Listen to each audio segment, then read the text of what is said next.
بسم الله الرحمن الرحیم. السلام علیکم ګرانو کتونکو. پروګرام مشرق لیډ کې تاسو ته هرکلی د خیبر پښتونخوا اسمبلی اپوزیشن غړي نګهت اورکزی د یو شمېر کمیټو نه مستعفي شوي ده. وایي چې په یو داسې کمیټي چې کوم ته پبلک اکاونټ کمیټي ویلی کېږي په هغې کې د زنانو نمایندګي نشته دی. د هغې په وجه باندې زه احتجاجاً مستعفي کېږم. اکثر مونږ د صوبایي اسمبلی کې ګورو چې د پیپلز پارټۍ سره تعلق لرونکي نګهت اورکزی همدغه رنګ احتجاجونه کوي یا استعفا ورکوي. نن به هغوی سره پروګرام لومبۍ برخه کې په دې حوالې سره خبرې کوو چې آیا نورو ټولو کمیټیانو کې تقریبا د زنانو موجودګي شته دی او په دغه یو کمیټي کې نشته دی، نو آیا د احتجاج یا د مستعفي کېدو دلته کې توقعات یا چې کوم دی نو هغه چانسز جوړېدو که نه جوړېدو. دې نه علاوه به ګورو چې کوم هغه کمیټۍ دي چې په هغې کې زنانو شمولیت شته دی، بلکې ډېرې داسې کمیټۍ پکې هم شته دی چې په هغې کې زنانه چیرپرسنز په توګه باندې خپل خدمات هم ترسره کوي. همدغه رنګ ننني پروګرام کې موږ په دې حوالې سره هم خبره کوو چې خیبر پښتونخوا حکومت یا پاکستان تحریک انصاف دا دانه لګولي وه چې هغوی زنانو ته پوره حقوق ورکوي، خو نن هم په صوبایي کابینه کې یو زنانه نشته دی. آیا د دې څه وجوهات دي او داسې چانس شته دی چې راتلونکي وخت کې به صوبایي حکومت زنانو ته څه نه څه عهده چې کوم دی نو هغه ورکړي په صوبایي کابینه کې. د وړومبۍ پروګرام کې به نن مونږ د دغه حوالې سره خبرې کوم. دغه رنګ ننني پروګرام دویمه برخه کې به مونږ په دې خبرې کوو چې آیا کوم د بالاکوټ تحصیل کې په یو ځای باندې چې کوم دی نو تقریبا 40 کیسونه د کرونا وایرس یو ځل بیا راغلي وو، آیا اوس خو به چېرته داسې نه چې سیاحت ته نقصان ورسیږي یا واپس بند کړی شي، یا په دغه علاقو کې چې کوم دی نو نور څه انتظامات کیږي لګیا دی، کوم هوټلونه چې کوم دی نو هغه سیل شوي دي، کوم هوټلونو ته چې کوم دی نو خلک راتلی شي تر اوسه پورې، یا راتلو دپاره چې کوم سیلګري دي هغه څه کولی شي، څه احتیاطي تدابیر دي یا د وړاندې نه څه داسې اقدامات دي چې هغه پورته کړي او بیا دغه ناردن ایریاز ته یا دغه رنګ نور چې څومره د سیلګرۍ ځایونه دي هلته کې تللی شي. د کاغان ډیولپمنټ اتھارټي سره به هم پروګرام کې خبرې کوو او موجوده څه صورتحال دی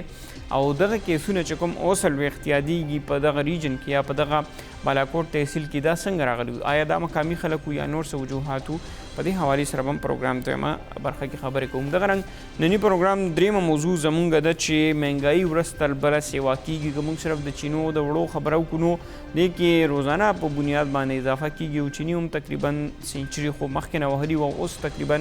110 او 112 روپۍ فی کیلو څه ځایونو کې چې کوم دی نو هغه خرڅېږي.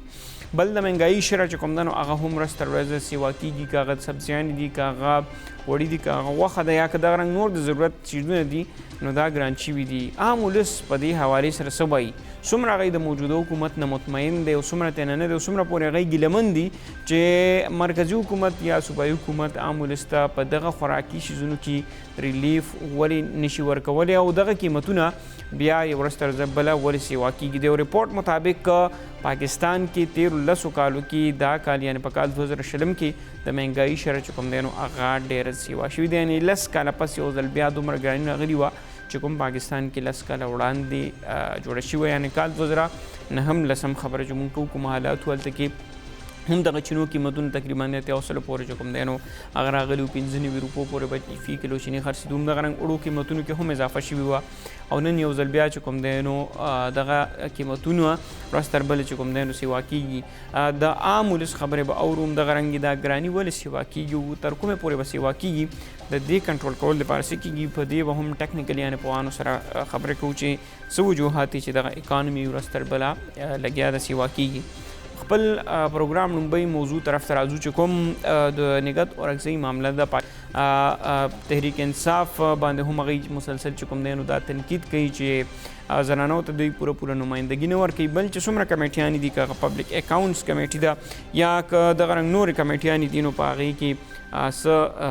ریپرزنټیشن خو شته. چې کوم پبلک اکاونټ کمیټي ده نو هغې کې نګهت اورکزی وایي چې دا جینډر ډسکریمینیشن دی او په صوبایي اسمبلی کې زنانه د حکومت لخوا هم موجودې دي او د اپوزیشن لخوا هم موجودې دي، خو بیا هم چې کوم دی نو هغوی ته نمایندګي نه ورکولی کېږي. همدغه رنګې نور څه داسې کمیټیان دي چې په هغې کې د زنانو نمایندګي شته دی، بلکې نګهت اورکزۍ صاحبه خپله هم چې کوم دی نو د یو کمیټي چې کوم دی نو هغه چیرپرسن وه، خو نن یې خپله استعفا چې کوم دی نو هغه صوبایي اسمبلۍ ته لیږلي ده. وایي چې احتجاجاً زه د خپلې عهدې نه استعفا ورکوم. په اپوزیشن لیډر ته هم چې کوم دی دغه کاپي لیږلي ده. او دې نه علاوه چې کوم دی نو خپل پارلیماني لیډر ته هم دا ګیلهمنده ده چې وایي چې زنانو ته خامخا په دې پبلک اکاونټ کمیټۍ کې ریپرزنټیشن یا نمائندګي چې کوم دی نو هغه ورکول ضروري دي. بل طرف ته که موږ ګورو پاکستان تحریک انصاف دا وعدې هم کړي وي، دا ګیلې هم کړي وي، دا وعدې بار بار کړي وي چې زنانو ته پوره نمایندګي ورکوي، خو صوبایي کابینه کې اوس هم چې کوم دی نو زنانه نشته دی. نګهت اورکزۍ صاحبه موږ سره ټلیفون لارې موجود ده، هغې ته پروګرام کې هرکلی وایو. نګهت صاحبه ډېره مهرباني چې تاسو موږ ته وخت راکړو پروګرام کې. نن تاسو دغه استعفا ولې ورکړه؟ نورو کمیټیانو کې زنانو نمایندګي شته دی، صرف دا یو کمیټي ده چې په دې کې نشته دی. آیا په دې باندې ستاسو استعفا ورکول چې کوم دی نو هغه جوړېدو؟ بسم الله الرحمن الرحیم. جی دا تاسو چې دی چې ما خپل د پاپولیشن چیرپرسن چې کوم زموږ باچا صالح سره کمیټي وه دا هغه چیرمین و، نو هغې بیا پرېښوده. نو دا لکه خیرات چې ماله راکړه، نو خیرات کې په دې باندې راکړه چې مطلب دا یو ښځه پکې مونږ ایډمیټ کړو د دې راپله به بنده شي. لیکن تاسو ته پته ده چې نګهت اورکزۍ په هغه وخت او په هغه لمحه باندې موږ پیدا شوې چې د هغې پله به خلک څه چیز به یعنې مټۍ به وله ورکړي یا به هغه به کسي به وله ورکړي او هغه به خپله خوله بنده ساتي. پاپولیشن کمیټه چې دی نو د هغې چیرپرسن سره ما ټولو هغې نه دې لپاره استعفا ورکړې ده چې لاست 20 ایئرز نه ورته د اسمبلی کې الله تعالی په فضل باندې خپل د پارټیانو په شانه بشانه د هغې سره زه د سیاست هغې سره کوم، هغې زما د کارکردګي نه مطمئن دي، نو مالا دلته یعنې یو نمایندګي راکړې شوې ده. لیکن افسوس سره دا خبره به کومه چې 20 کاله تېر شو او مختلف ټولې پارټیانې هغې خپل ښځو له هغه وقت نه ورکوي چې کوم وخت چې دی نو هغه خپل مین چې کوم چا الیکشن کړي دي او هغه راغلي دي نو هغې له ورکوي. که تاسو ټولې کمیټیانې روجتې کوي نو هغې کې به زیات تر پارلماني لیډران به وي یا زیات تر به میل کسان به وي، میل هغه الیکټډ کسان به وي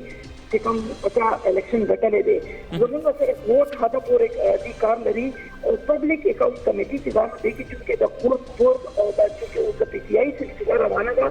نو دا سلو کالو پس چې دی دا ته یو نمایندګي میلاو شوه او ګورنمنټ د طرف نه هغه د سپیکر صاحب شکریه به ادا کوم چې هغې موږ به دا نمایندګي راکړې وه. لیکن شپږ میاشتو کې ما سمیرا شمس چې کوم د ټریجري بینچز هغې کې فیمیل وه او زه د اپوزیشن نه وم، نو فوډ ډپارټمنټ کې تقریبا 90 لک روپیز چې دي نو هغه موږ ریکور کړي دي. نو موږ د دې مطلب 90 کروڑ روپۍ موږ د دې کې ریکور کړي دي. نو خبره داسې ده چې دا اکاؤنټ کمیټي چې ده نو دا دومره زیاته امپورټنټ کمیټي ده چې دې کې پکار دا وي چې فیمیل چې دي چونکې هغه چا سره چا سړي سره ملاوېدی نشي یا دې سره جی د دې خبرې حل دغه و چې تاسو استعفا ولېږئ اپوزیشن لیډر ته یا صوبایي اسمبلۍ ته، د دې څه مذاکراتو یا خبرو اترو څه لار نه جوړېده؟ زه خبره داسې ده چې زه وګورئ چې هر څیز چې دی نو هغه مذاکراتو باندې نه دی، هر څیز چې دی نو هغه ایکشن چې دی نو هغه ریاکشن ته راځي. ما څنګه په دې فلور اف د هاوس ما چې دی نو لاست 15 ایئر کې خبره کړې وه چې صرف یو زموږ هغه یعنې هغه سپیشل اسسټنټ وه، بیا هغه چې دی نو ډپټي سپیکره جوړه شوه. هغې نه پس چې دی نو دا حکومت راغلی دی چې اوسه پورې یو ښځه هم وزیر نه ده منسټر نه ده اخیستې. لکه تاسو ما ته دا ووایئ چې دا ښه دی او دا تاسو ته وایم چې الیکشن کمیشن چې دا 15% کوټه هر یو پارټۍ لپاره مختص کړې ده هغه جنرال الیکشن کې به ودرېږي. تاسو ما ته دا ووایئ چې موږ ته صرف مثلا هغه دې ګورنمنټ چې دی نو اوس په دې لاست ایئر کې په 3 کروڑ روپۍ ریلیز کړی دی او هغه 3 کروڑ روپۍ په یو ایم پی اے په سیټ باندې 10 یونین کونسل یا 8 یونین کونسل راځي. نو هغه کې یو سیز راځي ولې چې 11 سیټونه دي د پېښور. نو تاسو ما ته دا ووایئ چې 3 کروڑ روپۍ موږ مسله کوو او چا نه به ووټ اخلو یا خو دې دا څنګه عمران نیازي راغلی و دې د هر څیز د یو ټایم اخیستي وي یا خو دا ټول هر څه به یې دیوالو کړی دی، دا د فنډونو کیسه او دا به یې هغې ته به یې ورکړی دی لوکل ګورنمنټ ته او دلته به صرف قانون سازي کېدی نو بیا خلکو به زموږ کارکردګي ته کتل او بیا به یې ووټ ټاکلو. تاسو په خیال باندې چې دغه کمیټې کې زنانه نشته دی نو په دې باندې څه فرق پروتی شي؟ ډېر فرق پروتی شي. دا هیومن رایټس وایلیشن دی, دا وومن رایټس وایلیشن دی, دا جنډر ډسکریمینیشن دی. دې کې ښځې نشته, په کابینټ کې ښځې نشته. وګورئ چې څوک خو به پاسېږي که نه. خیال کاله چې ما دا محنت وکړو په دې سیمه باندې مې وکړو چې هر یو کمیټه کې به د ښځو حصه به وي او پاورفل کمیټیانو کې به د ښځو حصه به وي. اوس که تاسو وګورئ زکات او رشد کې ښځو له هغه او زه چې کوم اچولې ما چې د چا 16 کالو تجربه ده هغه یې هاوس ان لایبرري ان هاوس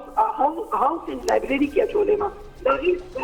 څه داسې هغې کې زه کار کولی شم. تاسو ما ته د دې څیز خبره جواب راکړئ. زکات او رشد کې زه څه کار کولی شم, د پاپولیشن کې زه څه کار کولی شم, او دې نه علاوه چې دی نو سوشل ویلفیر کې خپله چې دی نو منسټر چې دی نو هغه ناف دی هغې ته جاب نه کریټ کېږي, هغې ته رسنه نه کېږي. داسې کمیټو کې داسې خلک اچول چې کوم کار کولو والا دي زما حاضریانې اوو کالونه چې وګورئ نو دا 100% دي. او هر ایشو باندې که هغه جنډر ډسکریمینیشن دی, ما ایون ټرانسجنډر پورې ما خپل مطلب توجه دلاو نوټسونه جواب کړي دي, لیکن زما یو توجه دلاو نوټس, یو زما کال اټنشن, یو زما چې دی نو هغه جنرال موشن دن په واقع باندې بحث زما یعنې هغه پروت دی الفاظ یعنې یو قرارداد, لیکن پکار دا چې نن په ورځ باندې هغه قرارداد راغلی دی. لیکن خبره داسې ده چې دا ګورنمنټ بالکل سیریس نه دی. چې دا ویلي دي چې موږ به خواتین له حقوق به ورکوو او خواتین به چې دی موږ ما ته دې دا وایي چې پکار خو دا و چې دا څومره منسټران او سپیشل اسسټانټ او دا نو دې کې صرف پارلماني سیستم نشي جوړوي, باقي منسټره یو ښځه هم هم نه. نو خبره داسې ده چې کوم ځان لپاره هم نه جنګي ګولګي نګهت صاحب یوازې صرف د ریپرزنټیشن مثلا صوبایي اسمبلی کې چې څومره زنانه دي هغوی ته هغه رنګې پوره فورم اویلیبل دی چې کوم نارینه ته اویلیبل دی؟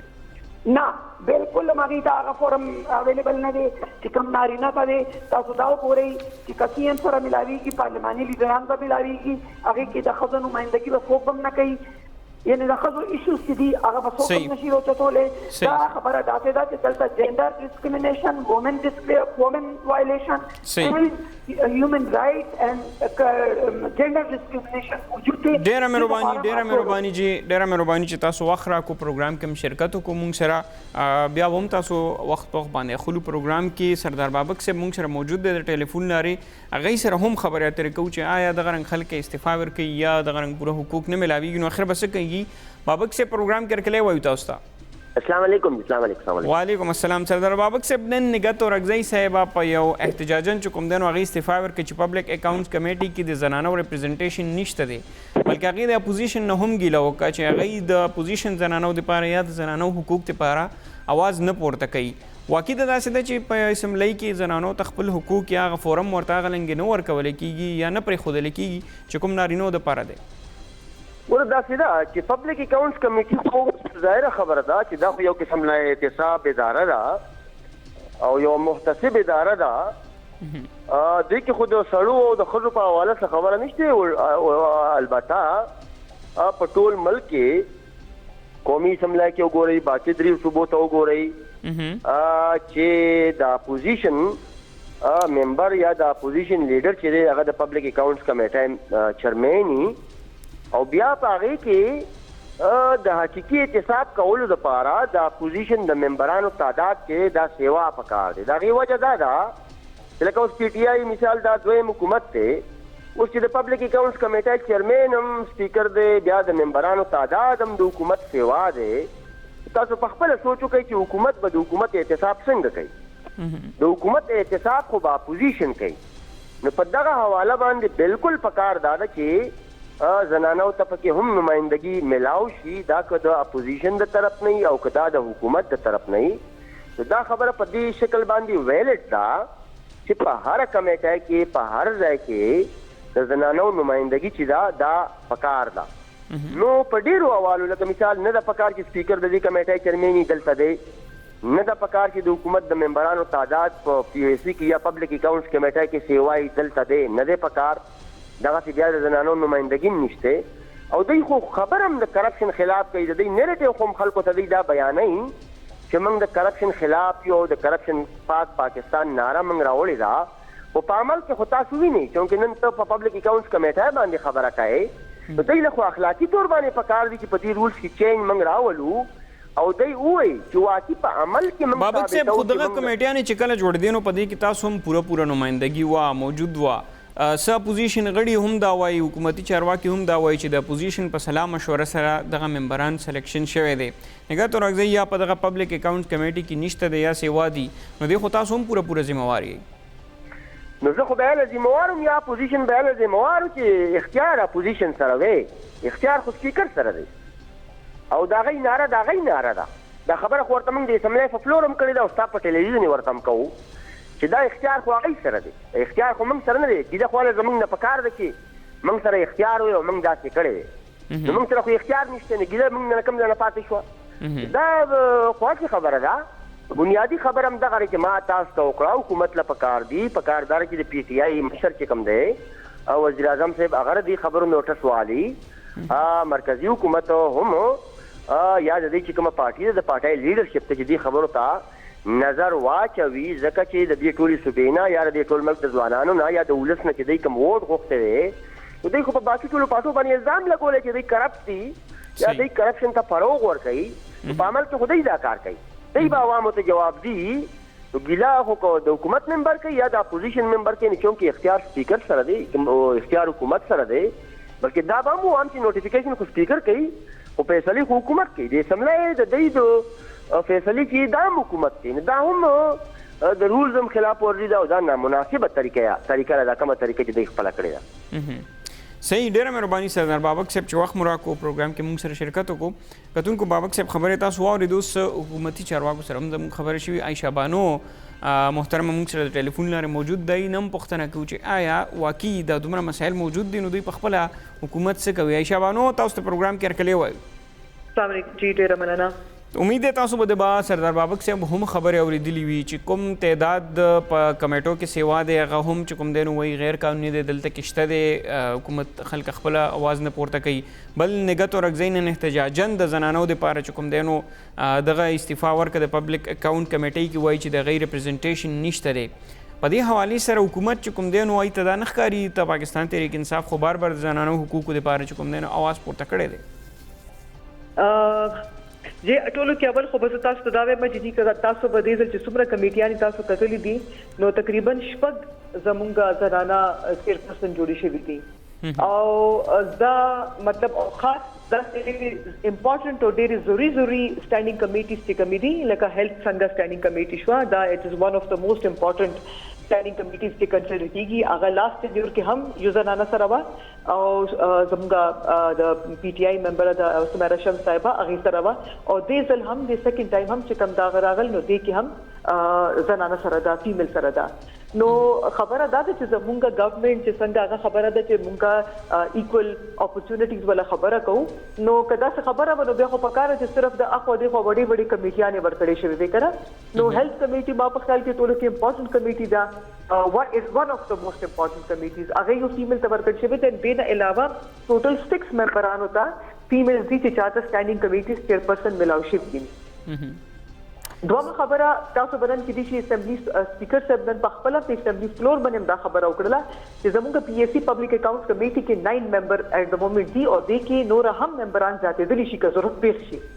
شاتنی که تاسو پبلک اکاؤنټس کمیټي وګورئ تاسو کې تاسو پرفارمنسز وګورئ چې کومې هغې کې زنانو کم پرفارمنس دي یا هغې کې اټینډنس دي کم زنانو ولدي تاسو خپله وګورئ نو تاسو به خپله اندازو شي چې کوم یو فیمیل پکې زیات اکټیو وي او کومې فیمیل راتلې او کومې نه راتللې نو د اپوزیشن چې څه خبره کې لګیا دي اپوزیشن ګوري چې هغې خو اتومیټیکلی چې په اسمبلی فلور باندې څه ایجنډا راوړي هغه به اتومیټیکلی زموږ سټینډینګ کمیټیز ته به راځي دا خو داسې خبره ده چې مطلب چې تاسو مطلب مونږ خو دې نه سره رئیس د دې بل نه دی غوښتلی د حکومت باندې سوال اوچتولو ولا سوال خو تاسو په سټینډینګ کمیټیز کې نو چې تاسو اسمبلی فلور باندې اوچته وای اسمبلی فلور نه چې کومه ایجنډا زی څومره بزنس راځي هغه اتوماتیکلی سټینډینګ کمیټیز راځي او الته دا خبره سورټ اوټ کیږي چې آیا په دې باندې چې کوم سوال اوچت شوی دی د هغه جواب سدي سندي هغه الته منسٹر یوزل ورکی خو دا هغه فالو اپ بیا سټینډینګ کمیټیز کیږي نو موږ خو چې دې کومه خبره کوي چې تاسو حکومت چې کوم دی هغه کرپشن دی او دا دی او سوال نشي کولای نو ولې نشي کولای اسمبلی فلور باندې تاسو کو وګورئ چې زموږ سپیکر صاحب څومره ډل وکړې دي او څومره دې ته اپورچونټي ورکړي زموږ سپیکر صاحب نه همیشه ګیلې چې تاسو موږ ته ټریجری بینچ ته موقع نه راکوي د خبرې کولو ولا او که تاسو ګورئ نو زموږ زیادہ تر چې کم دي زنانه په اسمبلی فلور باندې اکټیو دي او سټینډینګ کمیټیز کې هم زنانه اکټیو دي نو سپیکر صاحب په خپل حکومتي زنانه اکټیو دي کنه اپوزیشن زنانه خو چې کوم دین او غي ته موقع نه ورکول کیږي دا نګات ورځي صاحب دیزل بز سلمان وزب دیزل بالکل بز کې دي شي د انفارمیشن بشي یا زه غلط به کې دي شي وایم خو نورمالي طریقه دغه وی چې اپوزیشن په خپل مرزي باندې نمونه ورکي چې دا زموږ خلک دي او دې ته دا موږ حقول غواړو دا د اپوزیشن طرف نه دا ډیسیژن راځي نورمال طریقه دا ده شاتنی ظلم چې کوم سټینډینګ کمیټیز ورکړي شوی وي یا شاتنی ظلم چې کوم اپوزیشن ته کوم سیټس ورکړي شوی هغه هم د اپوزیشن په مرزي باندې دي نورمال اصول هم دا دي ډیزل به تاسو کنفرمیشن وکړم خو نورمال طریقه هم دا کیږي چې دا دې طرف ته ډیسیژن راځي نو نګت بیبي کې ګیله کوي یا څه کوي نو پکار چې هغه دینه تاسو کې چې هغه د دې نوم ولې نه ریکمند کړي صحیح دا کمیټیانو خدا مسله ده ټیک شو په دې پبلک اکاونټ کمیټي کې نشته د نګت صاحب نن استعفا ورکړه حکومت خو ویل چې موږ کابینه کې خامخا یو زنانه اخلو تر اوسه پورې خو هغه هم ونه شوه نو بیا بل طرف ته ګورو چې دلته کمیټیانو کې څه ناسې ریپرزنټیشن ورکړی شوی د زنانو ته کابینه کې ورته نه دی پکار نه ګوره ایز ا میټر اف پرنسپل خو پکار دی خو ما په خیال کې چې کله تاسو سره چوایسز ډیر شي نو بیا هم لږ ډیفیکلټ ډیسیژن شي نو ما په خیال کې ډیر کمپیټنټ زیات خلک راغلي دي چې دې شي سره لږ ډیسیژن کې لږ پروسیسینګ کې ټایم ولګي نو ان شاء الله امید دی چې را روان څه ټایم کې با سره صدا سے پورټفولیو سره صدا سے غبا ملادي کې بس فیمیل تبن ملادي کې با دا ما اوریدلې مې دي ما ته په خپل کنفرم ونشته پته چې کله پورې بټ اوریدلې مې دي نو دا دي چې تاسو مطلب obviously as a matter of principle خو پکار دی because زموږ 50% آبادی زموږ د زنانو ده او چې مطلب خامخا په کابینټ کې د فیمیل ریپرزنټیشن دا د زموږ د فیمیل حق هم دی او دا یو مناسب خبره هم ده ځکه چې د فیمیل یو आवाज یو ریپرزنټیشن خامخا پکاري په هر پلیټ فارم باندې کاغه ډاکټرز دی کمیونټي دا کاغه جوډیشری دا نو هر ډیسیژن میکینګ کې یو نه یو فیمیل ریپرزنټیشن ضروری دی نو دا تاسو خبره بالکل صحیح ده نو بٹ آی هوپ چې دې ضروری دی چې حکومت کې کومه زنانه ناسي ټول نه وړاندې خو هغې ته اواز پورته کول پکار دي چې څه ناسه عهده پکار ده زنانو دپاره او چې پکار خو ده بټ زموږ دا چې په دې باندې تاسو پوښتنه چې تاسو زموږ کوم انفارمیشن منسټرز دي یا زموږ چې کوم ډیسیژن میکرز دي تاسو کاغې نه دا تاسو کې سوال نو دې مایټ بی ان ا پراپر او زیات اپروپریټ پلیټ هغه به چې دي تاسو جواب د دې خبرې درکې بیکاز دا ډیسیژن خو هغه اخلي کابینټ اخلي با چې به څوک راځي او څنګه راځي څه په طریقې باندې هغه کیږي یا څومره خلک څومره ریپرزنټیشن راځي دل بی ار مور اپروپریټ پیپل ټو آسک ما په خیال کې تاسو په خبر زموږ د بشرانو لیډرشپ نه کته پوښتنه نو زیاته به صحیح ډیره مهرباني عایشه بانو چې تاسو وخت راکړو موږ سره پروګرام کې شرکت وکړو کتونکو خبرې تاسو واورېدې د اپوزیشن غړو هم د حکومتي چارواکو هم چې عایشه بانو محترمه پکې څه خوشحالي خبره مو چې راتلونکي وخت کې کېدای شي زنانو ته څه ناسه پورټفولیو یعنې عهده ورته ورکړی شي یو وړی شندمې وخت شوی د پروګرام کې هغې د پسته به راځو بیا به د سیاحت جایزه خورو چې کوم کې کرونا کیسز راغلي و هغې په وجه باندې خو سیاست باندې یو ځل بیا څه اثر نه دی پروتی یو وړه شندمه اخلو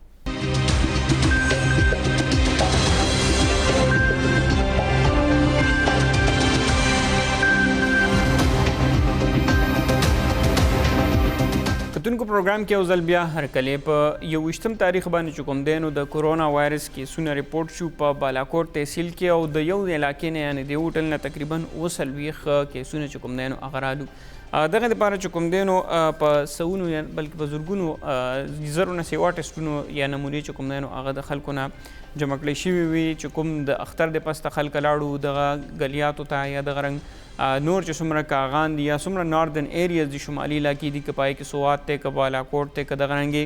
دیر دی یا چترال دی څومره ځایونه هم دي نو دغلته کې خلک لاړو. بار بار حکومت په دغه حوالې سره یقین کوله چې کچرې سیاحتي ځایونو ته ځي نو هلته کې د هم په احتیاطي تدابیرو یا د کرونا وایرس نه بچ کولو دپاره چې څومره احتیاطي تدابیر نړیوالو تنظیمونو یا د صحت مرکزونو وضع کړي دي جوړ کړي دي نو په هغې باندې عمل درآمد چې کوم دی نو وکړی شي. خو مونږ بیا چې کوم دی وکتل دغسې کیسونو کې یو ځل بیا څه معمولي شان اضافه چې کوم دی نو هغه وشوه بلکې ورځ تر بله همدغې علاقو نه چې کوم دی نو څه ناڅه کیسز هم رپورټ کیږي. حکومت ته سیاحت ته وده ورکولو دپاره چې کوم دی دغه سیاحي یعنې د سیلګرۍ ځایونه پرانستی و چې څومره هم ناردن ایریاز دي هلته به خلک ځي که سیل کوي ځکه چې تقریبا 2.5-3 میاشتو پورې خلک په خپلو کورونو کې بند پاتې شي چېرته اجازت هم نو ورکولی. اصل کې په تحصیل کې څه وشو موږ سره زموږ نماینده زموږ همکار خورشید زمان موجود دی ٹیلیفون لارے سره په اردو کې خبریں کو. خورشید زمان پروگرام میں آپ کو خوش آمدید کہتے ہیں. جی بالکل. خورشید صاحب یہ بتائیں کہ یہ جو 47 کیسز رپورٹ ہوئے یہ کہاں کہاں سے رپورٹ ہوئے تھے اور کتنے لوگوں کے سیمپل لیے گئے تھے اور موجودہ کیا صورتحال ہے؟ ضلع مانسہرہ کے جو تفریحی مقامات ہیں بالا کوٹ، کڑی بب اللہ، مہانڈری، شوگران، کاغان، ناران اور بٹکنڈی شامل ہے. اس میں 28 ہوٹلوں اور ریسٹورنٹ کے 47 ملازمین کے کرونا ٹیسٹ مثبت آئے ہوئے ہیں. ہوٹلوں کو ڈس انفیکٹ کرنے کے بعد کھول دیے گئے. البتہ ناران میں 3 ہوٹلوں اور 2 ریسٹورنٹ کے خلاف زیر دفعہ 188 کے تحت FIR بھی کی گئی. ان ہوٹلوں اور ریسٹورنٹ پر یہ الزام ہے کہ انہوں نے حکومتی احکامات کے برعکس خود ہوٹل اور ریسٹورنٹ کھول دیے تھے، جس پر DG کاغان ڈیولپمنٹ اتھارٹی محمد آصف نے ذیلی حکومت سے ان ہوٹلوں میں سمارٹ لاک ڈاؤن کی سفارش بھی کی ہے. لیکن دوسری جانب اگر دیکھا جائے تو ہوٹل انڈسٹری جو ناران ہے ان کا یہ کہنا ہے کہ ان ہوٹلوں کو سرکاری اہلکاروں نے خود کھولا ہے، ہم نے ان ہوٹلوں کو نہیں کھولا. کورونا کیسز سامنے آنے کے بعد بالا کوٹ، گرد نواز کے علاوہ سیاحوں میں بھی خوف ہراس ہے، جس کے بعد DG کاغان ڈیولپمنٹ اتھارٹی محمد آصف نے ہوٹل ایسوسی ایشن کے صدر سیاحت مدیلہ اور جنرل سیکرٹری سجاد اوان کے ہمراہ ایک مشترکہ پریس کانفرنس بھی کی ہے اور کہا ہے کہ یہ تاثر بالکل غلط ہے کہ ناران پورے میں سمارٹ لاک ڈاؤن کیا جا رہا ہے. انہوں نے یہ بھی کہا ہے کہ پورے علاقے میں 1308 سیمپل لیے گئے تھے مختلف لوگوں کے، ملازمین کے جو ہوٹلوں میں کام کرتے ہیں، جن میں صرف 28 ہوٹلوں کے صرف 47 ملازمین کے ٹیسٹ اور ان میں جو ناران کے ہیں وہ صرف 5 ہوٹل ہیں. اس کے علاوہ جو باقی 42 ہوٹلز ہیں یا ریسٹورنٹ ہیں وہ شوگران بھی اس میں شامل ہے، مہانڈری ہے، بالا کوٹ ہے، گڑی بب اللہ ہے، ناران سے آگے بٹکنڈی ہے، یہ تمام علاقے اس میں شامل ہیں. یہ ٹوٹل جو 47 کیسز ہیں یہ صرف ناران میں مثبت نہیں ہے. خورشید کیسز تو کورونا کے انہوں نے یہ بھی کہا ہے کہ ان جو ملازمین ہیں ان کو کرنٹائن کر دیا گیا ہے اور ڈس انفیکٹ کرنے کے بعد تمام ہوٹل جو ہیں انہوں نے کھول دیے. انہوں نے یہ سیاحوں سے بھی یہ اپیل کی ہے اپنی ایک پریس کانفرنس میں. کل انہوں نے ایک ہنگامی پریس کانفرنس کی ہے جس میں انہوں نے تمام سیاحوں کو دعوت دی ہے کہ وہ بلا خوف اس علاقے کا رخ کریں. انہوں نے کہا ہے کہ پچھلے جب سے لاک ڈاؤن ختم ہوا ہے 8 اگست سے لے کر یہ 24 اگست تک یعنی کہ 16 دنوں میں 6 لاکھ سیاحوں نے اس خوبصورت ویلی کا رخ کیا ہے. انہوں نے کہا ہے کہ حکومتی احکامات پر عمل درآمد کرتے ہوئے SOPs کی پابندی کرتے ہوئے سیاح جو ہیں وہ بغیر کسی خوف اور خطرے کے کاغان ویلی کا رخ کریں. یہاں کی ہوٹل انڈسٹری. خورشید زمان صاحب یہ بتائیں کہ جو کورونا کے کیسز تو لاک ڈاؤن سے پہلے بھی یہاں پہ تھے، یہاں سے رپورٹ ہوئے تھے ان علاقوں سے جن کی آپ نے بات کی، جتنے بالا کوٹ کے علاقے ہیں یا آس پاس کے جتنے بھی ہیں، یہ جو کیسز کنفرم ہوئے ہیں یہ صرف سیاحت ہے کہ نہیں مقامی لوگ بھی اس میں شامل تھے؟ نہیں، یہ جو جن لوگوں میں کرونا ٹیسٹ مثبت آئے ہیں وہ ہوٹل پہ ملازمین ہیں اور زیادہ تر ہوٹل پہ کام کرنے والے جو کوک ہیں ان کا تعلق پنجاب سے ہے. ان میں کوئی مقامی جو شخص ہے وہ یہاں پہ نہیں ہے. اور جو شروع میں یہاں پہ کیسز ہوئے تھے وہ بھی ناران کے اندر اس طرح کا کوئی کیس سامنے نہیں آیا تھا. البتہ بالا کوٹ میں 3 سے 4 کیسز ہوئے تھے. پوری بالا کوٹ ویلی میں 3-4 کیسوں سے زیادہ کوئی بھی نہیں تھا. اچھا، تو اس کے بعد اب کیا ہو رہا ہے؟ کیا حفاظتی اقدامات جو ہوٹلز بند ہے یا ڈس انفیکٹ کیے گئے ہیں وہ واپس کھول دیے گئے ہیں، لیکن جو سیاح آتے ہیں ان کے لیے گائیڈ لائنس یا ان کے لیے کوئی کچھ اس طرح کی سیکیورٹی انتظامات کیے گئے ہیں کہ وہ پھر احتیاطی تدابیر پر عمل کرے؟ جی، ناران میں چند دن پہلے ایک تحصیل انتظامیہ جو کاغان ہوٹل اسٹیشن ہے ٹی پارک، ان کے اور کاغان ڈیولپمنٹ اتھارٹی نے مشترکہ طور پہ ایک واقعہ بھی اہتمام کیا تھا جن میں سیاحوں اور مقامی افراد کے علاوہ ہوٹل انڈسٹری سے بھی یہ اپیل کی گئی تھی یا ہوٹل پہ جو کام کرنے والے لوگ ہیں انہیں آگاہی دی گئی تھی کہ آپ جو ہیں وہ ماسک کا استعمال کریں, ہوٹل کے ریسیپشن پہ جو ہے وہ SOPs پہ عمل درآمد کیا جائے.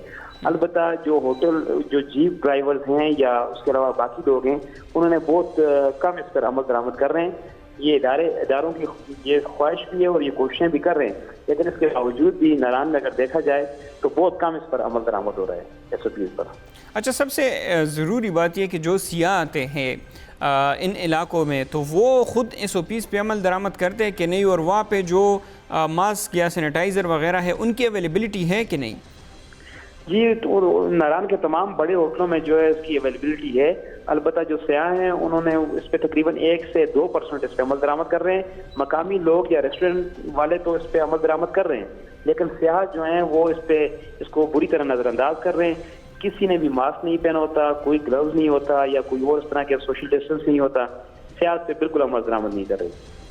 اچھا, تو ابھی مطلب کوئی اگر جانا چاہے تو ان کے لیے کوئی پابندی ہے اس حوالے سے کہ نہیں, یا انتظامیہ کی طرف سے سیاحوں کو اس طرح تو تنگ نہیں کیا جاتا؟ نہیں, انہیں ویلکم کیا جاتا ہے. انہیں جو ہے وہ کوئی پابندی نہیں ہے. اس کی گزشتہ روز پریس کانفرنس میں بھی DG کاغان ڈیولپمنٹ اتھارٹی محمد آصف نے یہ بتایا ہے کہ بالکل سیاح بغیر کسی خوف کے یہاں پہ آ سکتے ہیں. کوئی اسمارٹ لاک ڈاؤن نہیں ہے,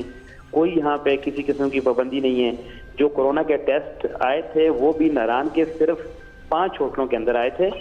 اور یہ جو ٹوٹل 47 لوگوں کے اندر آئے ہیں یہ پوری تحصیل کے اندر جتنے بھی مقامات ہیں یہ سب مقامات کے ملا کے ٹوٹل 28 ہوٹلوں میں آئے ہیں, اور جن میں کاغان کے صرف 5 ہوٹل شامل تھے جن کے ملازمین کو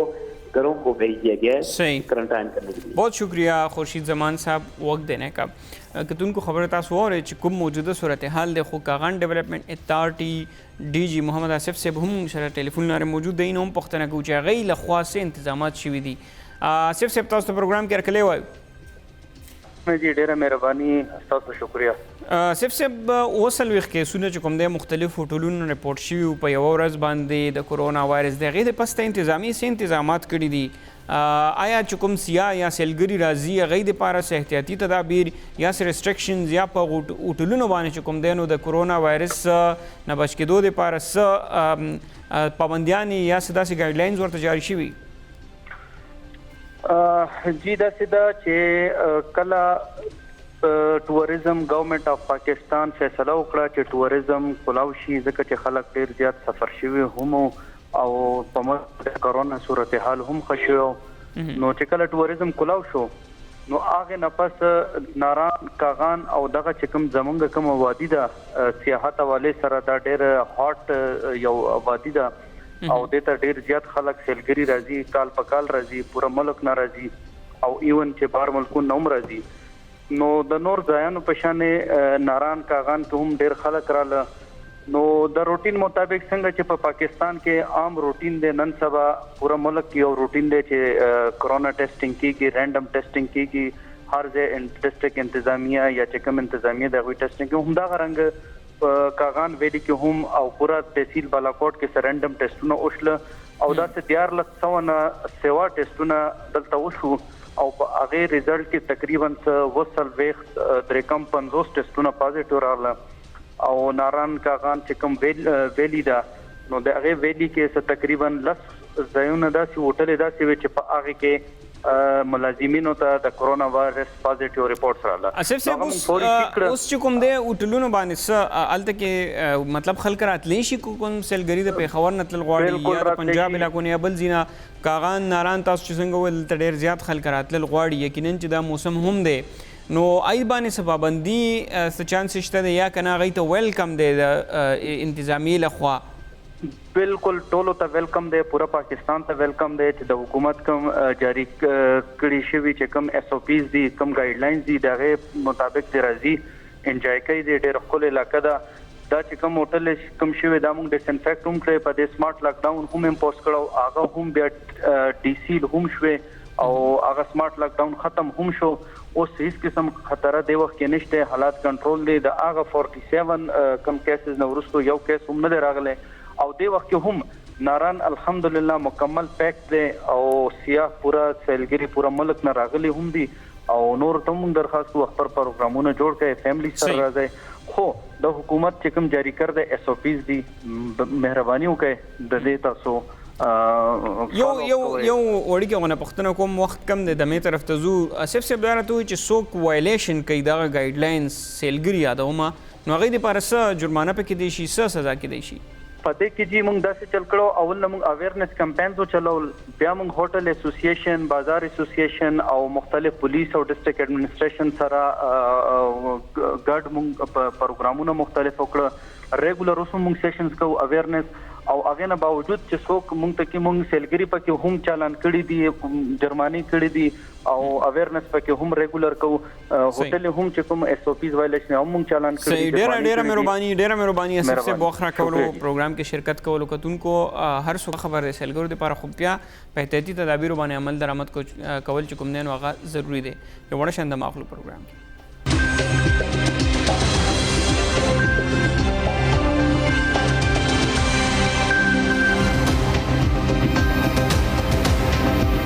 پروګرام کې او ځل بیا هر کله ګرانی په حواله سره خبره کوو چې ګرانی څومره سیوا کیږي، خو د هغې نه وړاندې موږ عام ولس سره نن د پېښور ولس سره خبرې تېرې کړي دي. ګورو چې هغوی څومره پورې تنګ دي او ګرانۍ په اړه باندې د حکومت نه څه ګیلې کوي. لومبې خو چې ستاسو ډېره مننه کوو. مهنګایي که وګورئ ډېره زیاته شوې ده، که دوایانې وګورئ که نور څه داسې وګورئ، که همداسې دوکان ته هم لاړ شئ نو د 100 روپو شیز نو 150 ته ښته دی. داسې چینی اوړه وغیره مین مسله زموږ د دوایانو ده. دوایان هم ډېرې ګرانې شوې. بل که روټۍ دوکان ته لاړ شي روټۍ په 20 روپۍ باندې شوه، نه د وزن چیکنګ شته نه د بل څه شته دی. مهنګایي ډېره زیاته ده خو مونږ چا ته فریاد کوو، فریاد اورېدو والا څوک نشته دی. یو نه بل ظالم راځي، بل نه بل ظالم راځي. بس مونږ به دا وایو چې الله پیدا کړي او به مونږ له رزق راوړي چې دا ظالمان څومره مهنګایي کوي، مونږ له به الله پاک رزق راکوي. اواز کول اواز اورېدو والا څوک هم نشته چې چاته څوک فریاد وکړي. بس دغه ویل غواړو چې بس مونږ دا ریډۍ کار کوو، مزدوري کوو، مزدورۍ ته هم څوک نه پرېږدي. ټریپک والا دي، منډې ترلې دي، بس وروره دلته را پولیس والا د شپې پولیس والا راځي او د ورځې ټریپک والا هم نه پرېږدي. د شپې چې وځو مازدیګر نه بعد هم څه نه پرېږدي. ورته ګران دي وروره، موږ د چا نه خو څه نه غواړو، خو بس مزدوري کوو، مزدورۍ ته هم څوک نه پرېږدي. جي زه به دا ووایم چې مهنګایي ډېره زیاته ده. سو د حکومت چې دی نو په کار دا دی چې ټوس اقدامات وکړي د دې دپاره او چې کوم مطلب دا دی کومه غریبه طبقه ده چې هغوی له روزګار ورکړي او روزګار سره چې دی نو په خپل اټومیټک په چې دی نو مهنګایي ختمیږي. نو په کار دا دی چې حکومت چې دی مکمل کوآپریشن وکړي. نو څه شته دی نه فلحال او بس دغسې چې دی ټول عوام لوړیا کوړیا دي او بس حال هم دغه دی چې حکومت چې دی زیات تر غریب طبقې سره چې دی مکمل کوآپریشن وکړي نو مهنګایي به دې سره ختمه شي. دا موږ ویل غواړو چې هر څه ډېره زیاته ګراني ده او کمزوري خلکو ته خو ډېره زیاته مشکلات دي. لکه اوس غټ تنخوادار دی نو دا بیا هماغه څه لږ ډېر ته کولی شي نو مزدورکار سړی به څه وکړي. مزدورکار سړی خو چې کوم دی نو اوړه پې والي، بل څه پې والي، بل څه پې والي. یې څه ډېر لانجه خرابه دغې وجې چې یاره مشکلات دي خلکو ته. نو غلات هم تیارېږي، هر ته تیارېږي. د دغې وجې ډېر تکلیفات دي خلکو ته. د دې ذمهوار حکومت دی چې خلک په جنګېږي او خلک په غلا کوي. بس بل څه خو لارې خو نشته دی. نو الله دې خیر وکړي، موږ به ترې خیر غواړو. خو لکه دا خبره چې حکومت یې دې خبرې ذمهوار دی چې یاره بېروزګاري هم نه غټ تعلیمونه هلکانو کړي دي او هغوی ته څه روزګار نه میلاویږي. څه هم دپاره کومه سنټای رسي که نه هغه دپاره موږ ته بیدار یو. نو حکومت نه ده ذمهوار، موږ ذمهوار یو. ځکه څه پټرول ګران شو، موږ ته اوس ټولو تله ور واچوله، چا اجلاس نه وکړو، احتجاج یې نه وکړو، سره پمپونه ویلې باندې. صحیح ده. نو دې ته ورمندې موږ خپله مجرم یو، حکومت کې هېڅ ذمهواره نه ده. څنګه بالکل صحیح ده. 50-60 روپۍ ته پټرول راولو، بیا پمپ بند شو. اوس چې بیا ګران شول بیا پمپ بهول شو. نو دې وجې موږ ته خپله مشکلات رسي که نه. خو مطلب که یو تعلیم یافته یا بې تعلیمه سړي ته موږ سوچ وکړو نو هغه سړی پوهېږي ملک زموږ مخکې لاړو خو هغې ته موږ سوچ نه کوو. غریب سړي له پیله ماله دا زه نه ویم، پیله ماله پیله کور کې اوړه پکار دي روزي پکار ده، مطلب چې موږ له ارزاني د دې شي پکار ده. موږ مخکې سټیټ ته په غم نه کوو چې ملک هم کم ځي نه کم ځي ته لاړو، هغه سوچ موږ نه کوو. موږ ارزاني غواړو او د هغې مطابق هم چې سوچ وکړي ارزاني ګراني ده، بالکل ګراني ده، په هغې هم ذمهواري حکومت باندې راځي. او مطلب د الحمدلله پاکستان باندې موږ فخر کوو، موږ پاکستانیان یو، خو دا زموږ پاکستان چې په لیول باندې کم بره لاړو هغې ته موږ سوچ نه کوو. موږ صرف د دې شي غم وړي. حقیقت هغه هر غریب غم وړی دی، ولې چې څه ګټل غواړي بچو له ډېر مزدور کار هم شته، ډېر دیاړګار هم پکې شته. هغه داسې د کورونا کې ډېر خلک داسې شو چې بس غریبانان هغه یو دوه ټیمه روټۍ هم وس نه و، دوه ټیمه څه چې یو ټیم هم نه ده خوړلې. دې سره موږ اتفاق کوو بالکل، ولې چې نورو ملکونو کې هم کورونا وه خو هغې ته سهولت و. وجه دا ده چې خلک ځان له سیل اوړه نه شي ګټلی. سره اوړه ډېر ګڼ شو، 1500 روپۍ باندې تیلی ده. دا د نواز شریف او د نورو حکومتونو کې په 200 روپۍ تیلی وه، خلکو اخیستې شوه. اوس د سره څوک هم دا شی نه شي اخیستی، خلک ډېر زیات خفه دي. جی کتونکو تاسو د عام ولس خبرې واورئ چې هغوی څومره پورې مشکلاتو سره په دغه کورونا وایرس دوران مخ شوی د اورلګیا د اوس ورته هم مشکلات دي. دغې حوالې سره خبره کوو چې آیا د ګراني به څنګه کنټرول کیږي او د دې لپاره څه اقدامات چې کوم دی نو کیدای شي. غلام صمد صاحب اکانومسټ دی موږ سره موجود دی، ټلیفون لري. غلام صاحب ډېره مهرباني چې وخت مو راکړو، پروګرام کې ورته هرکلی وایو. ډېره مننه. غلام صاحب نن موږ ولس سره خبرې وکړې، هغوی ډېر زیات تنګ دي، وایي چې یو ټایم روټۍ ورته هم ډېر په مشکله سره میلاویږي او ګراني چې کوم دا د خوراک څښاک شیزونو هغه تېرو 10 کالو کې چې 10 کاله پیله کومه ګراني وه هغه یو ځل بیا واپس راله. د څه وجوهات کیدای شي او دا ډالر دونه ولې سیوا شو، څه چانسز جوړېدای شي چې حکومت ته ریلیف ورکړی شي؟ ډېره مننه وروره. چې ګوره بنیادي څلور وجې دي د دې ګرانۍ. لومړی خو چې کومه ده موږ ورته گورنر سلیر وایو، د حکومت ناکامي دا بنیادی وجه ده چې دا مهنګایي دا ګراني چې کوم دی کنټرول کېږي نه، او خاص طور زموږ د غنمو او د چینای چې کومه مهنګایي ده دا ډېره غټه مسله ده. تاسو به دي اوس ریسنټلی د حماد اغا چې زموږ د اکنامک افیر ډیویژن منسټر دی هغه دا بیان ورکړی دی. اوس زموږ د فیډرل ګورنمنټ چې کوم دی نو دی شوګر او ویټ چې کوم دی دوباره امپورټ کوي دی، نو هغه وایي چې دا کله موږ امپورټ کوو نو دا هولډنګ د چا طرفې راستازي کړې ده، نو دی به بیا خپل مارکېټ ته خپل غنم وراوباسي، نو دې وجې به بیا موږ سره ارزاني راشي. خو چې بنیادي کوېسچن دا دی چې دا خلک موږ نیسو ولې نه؟ په دې خلکو باندې دې ته چې کوم اکنامک کاټل وایي هغه شپږ کسان راغونډ شي انډسټریالست او قیمتونه چې واقعي، نو بنیادي وجه چې زموږ د حکومت ناکامي ده. په دې خلکو باندې لاس اچول چې کوم دی حکومت ته ګران دي او روان دی دا چې اوس موږ سره. غلام صمد صاحب دې نه وړاندې چې کله د نون لیګ حکومت نو هغه ټایم کې دا قیمتونه ولې داسې کنټرول وو؟ آیا په مصنوعي طریقه باندې کنټرول شي که نه هغې ټایم کې حالات خو یا داسې حالات مو جوړ چې کوم په دې حکومت کې جوړ دي؟ موږ سره چې وجوهات چې کوم درېیمه وجې ته زه تاسو راتلم، اول د حکومت ناکامي خو د دې کرنټ حکومت. درېیمه وجه چې موږ سره چې کوم د کورونا کووډ-19 راغی دې موږ سره چې کوم دی پروډکشن چې کوم پیداوار د غنمو او د شوګر هغه چې موږ سره افیکټ کړی دی. آزو موږ سره په دنیا کې که تاسو وګورئ نو ډیمانډ کم شوی، قیمتونه کم شوي دي، او پاکستان کې چې کوم د سپلای سایډ کم یعنې چې کوم پروډکشن کم کړی دی موږ سره، هغې وجه چې موږ سره دلته کې چې کوم دی نو مهنګایي راغلې ده. تاسو کوېسچن ته راځم، موږ سره چې د تېرو حکومت کې یو خو چې کوم دی د کووډ په شانتې سچویشن موږ سره هم نو، او دویمه خبره دا وه چې هغوی سره دې ته دا ویټ پروکیورمنټ چې انګلیش کې یو ټکی استعمالېږي، دا زموږ د حکومتونو یو پالیسي ده روانه ده. څو حکومت په هغې باندې کنټرول صحیح طریقې سره وکړي، څو حکومتونه په هغې باندې کنټرول ونه کړي. تاسو به د ګل په باندې زموږ د پی پي کې منسټري بیان کتلی وي 3 بلین روپۍ چې دوباره موږ سبسډیز ورکړي چې موږ خپل صوبه کې چې کوم دی غنم لږ ارزان ریټ باندې راولو. دا ټولې خبرې چې داسې دي چې دې ته هر حکومت په سیریس نظر باندې ګوري. زما چې خپل کوم چې کنکلوژن دی تېر حکومت کې هغوی د صوبو کوارډینیشن چې کوم و هغه هم چې انټیکټ و. تاسو ته دې مثال درکړم، موږ سره په صوبو کې باید هر یو صوبه به یو خپل پروکیورمنټ یعنې یو خپل خاص مقدار د غنم ځان سره دی، او دې دپاره به دې چې دغه شان چې موږ سره کرایسس راځي، حالات خرابېږي، هغه به موږ حکومت اویلیبل وي. دې حکومت کې چې هغه کوم کوارډینیشن و هغه دومره زیاته انټیکټ پاتې نه شو. نو دا یو دویم ریزن دی چې موږ سره په دې حکومت کې دا کرایسس چې کوم دی لږ په بره راغلل. درېیمه دې وجه چې کومه ده موږ سره هغه د غنمو کوالټي ده تاسو چې زمیندارو سره خبرې وکړئ زه خپله چې د راغلي کاسمه دې سره چې غنم چې کوم هغه دننه چې کوم هغې کې هغه مغز وي هغه ډېر انتهایي کم و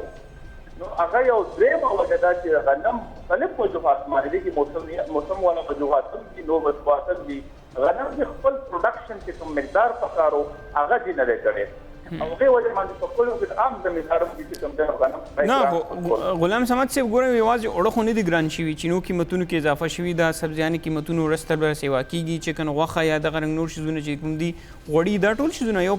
روزانه تاسو ګورئ چې کوم دی نو هغه ګرانېږي یعنې په کال 2020 کې چې کوم دی نو دا اوس د ګرانۍ شرح 8.6% ده بالکل جدي خبره ده تاسو راتلم او دا چې ما څلورم پوینټ دی موږ سره دوکې تاسو چې داسې وګورئ یو غنم شو چیني شو یو خو بالکل ډایرکټ پروډکشن دی بل دا چې کله فلاو دې نه چې کله اوړه جوړېږي دې نه چې کله دا ټول پروډکټ جوړېږي تاسو چې دا څومره خبرې وکړئ دې کې موږ سره انرژي استعمالېږي موږ سره فیول ډېر زیات استعمالېږي موږ سره د انرژي پرایسز مختلف وجوهات باندې ول مین چې کوم دی موږ سره IMF دی هغه چې مسلسل سیوا کېږي تاسو په یو سټیشن د کتلې موږ پټرولیم لیوی چې کومه ده هغه چې آلموسټ دی چې کوم دی نو ما 20-30% سیوا کړې ده پټرولیم پرایس تاسو وګورئ چې 75 نه एकदम 104-105 کړو د ټولو چې امپیکټ چې کوم دی په چینای کې په غنمو کې او دې چې کوم دا بای پروډکټ ذکر وکړو دا جوړېږي په دې باندې چې مسلسل یو اثر دا ټول وجوهات چې دا انټر ریلیټډ دي یو بل سره انټرلینک دي هغه چې کوم دی په مهنګاۍ وجوهات جوړېږي صحیح ډیره مهرباني غلام صمد صاحب چې وخت مو راکړو پروګرام کې موږ سره شرکت وکړو کتونکو خبره تاسو واورئ چې کوم ګراني ده یقینا دا بیا 13 کاله وړاندې چې کوم ګراني جوړه شوې د هغې په نسبت باندې یو ځل بیا اوس د خوراک څښاک شیزونو قیمتونو کې اضافه کیږي حکومت چې کوم دی نو د سبسیډي ریلیف یا د سبسیډي ورکولو او د ریلیف ورکولو اعلان چې کوم دی نو هغه په تیر بجټ کې هم کړی خو عام ولس هم تاسو خبرې واورېدئ ګیله من دي چې ولس ته بالکل ریلیف نه ملاویږي پروګرام مو ختم شوی دی الله پامان